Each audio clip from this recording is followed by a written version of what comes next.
Mga kapatid, yung ating tinugon ay pastol ko'y Panginoong Diyos, hindi ako magdarahop. Lagi nating nakikita ang ating Panginoon bilang pastol. At pag sinabi nating pastol, lagi itong naka-associate, lagi itong nakaugnay sa mga namumuno. Kaya nga sa ating unang pagbasa, katulad ng kadalasan, yung mga namumuno sa bayan ng Israel ay itinuturing na pastol. Pero sa ating unang pagbasa, narinig natin kung papaanong nagagalit ang Diyos sa mga namumuno sa kanyang bayan dahil sa kanilang pagpapabaya. Kaya nga sa bandang huli ng ating unang pagbasa, narinig natin, mismong Diyos na ang pipili ng magpapastol sa kanyang bayan. At malamang, isa sa mga pastol na yon ay ang ginugunita natin ngayong araw, si Papa Pio Ika-10. Isa siya sa mga pinakadakilang Santo Papa at Santo sa kasalukuyang panahon. Mga kapatid, maraming beses na pinaglaban niya ang simbahan. At isa sa mga pagkakataon na yon ay noong gustong makialam yung pamahalaan ng Pranses sa simbahan. Pero pinaglaban niya ang karapatan, pinaglaban niya ang simbahan. Pero isa lang yun sa mga maraming niyang nagawa para sa simbahan, para sa bayan ng Diyos. At totoo, siya ay naging mabuting pastol. At inilalarawan ng pagiging mabuting pastol ang pagmamahal at pagiging mapagbigay ng Diyos. Ang pagmamahal na ito at pagiging mapagbigay ay inilalarawan din ng may-ari ng ubasan sa narinig nating ebanghelyo. Kung titignan natin sa unang tingin at sa unang pakinig, para nga namang unfair yung ginawa nung landowner, nung may-ari ng ubasan. Mas matagal nagtrabaho yung mga naunang nagtrabaho mula umaga hanggang hapon.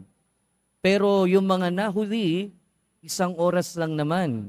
Hindi ba parang tama lang naman na mag-expect sila na mas marami o mas malaki yung ibibigay dun sa mas matagal na nagtrabaho?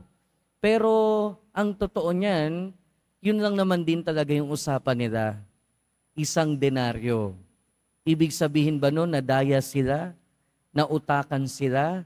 Mga kapatid, kung ilalagay kasi natin yung ating sarili, hindi doon sa mga nagtrabaho, pero doon sa may-ari ng ubasan, malamang maintindihan natin. Kasi the bottom line is, paano ba tayo tumutulong sa ating kapwa? Ang lagi ba nating tanong ay kung ano ang nararapat sa kanila o kung ano ang nararapat sa atin? Madalas kasi ito yung tanong natin. Ano ba yung deserve ng ating kapwa? Ano ba yung deserve natin? At kung tayo ang pinag-uusapan, syempre iisipin natin na deserve natin kung ano yung pinagtrabahuhan natin. At mas malamang din isipin natin na kung ano ang ibibigay natin sa ating kapwa ay kung ano yung deserve nila. Ano yung nararapat. Pero mas magandang tanong at mas malamang yun yung tanong na nasa isip nung may-ari ng ubasan ay kung papaano makakatulong. Kung papaano makakatulong.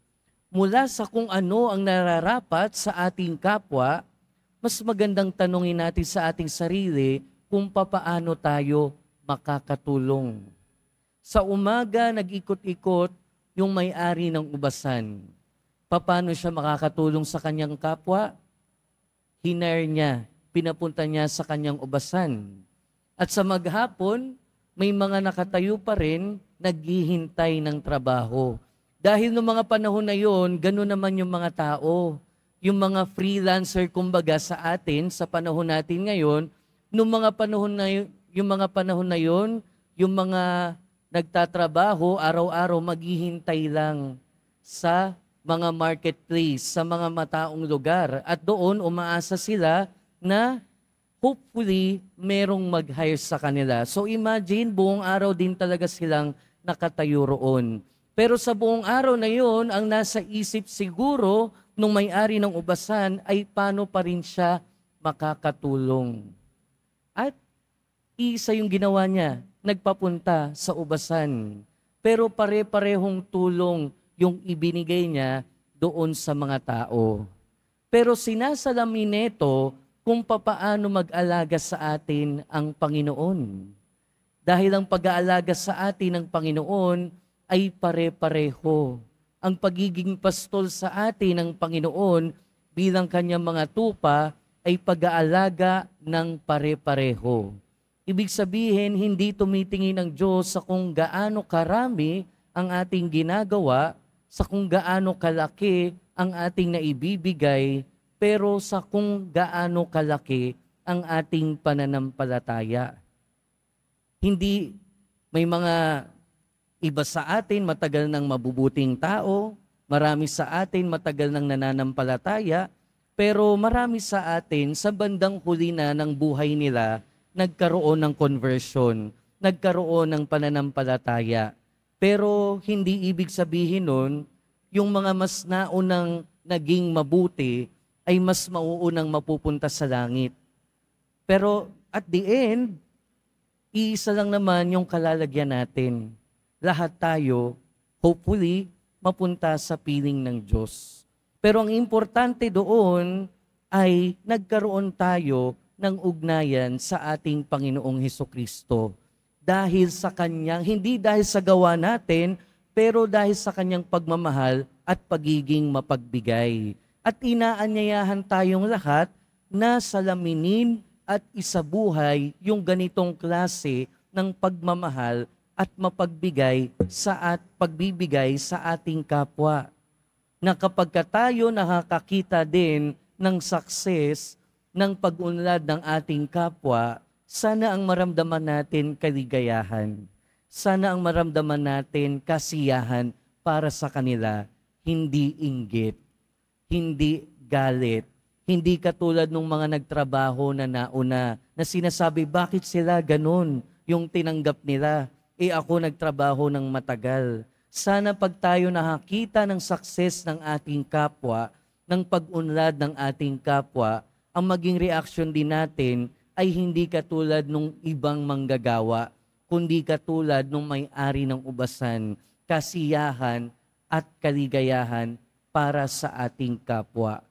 Mga kapatid, pinapakitaan tayo ng ating mga pagbasa ng halimbawa ng pantay na pagmamahal at pagiging mapagbigay sa ating kapwa, na una lagi nating nararanasan mula sa Diyos.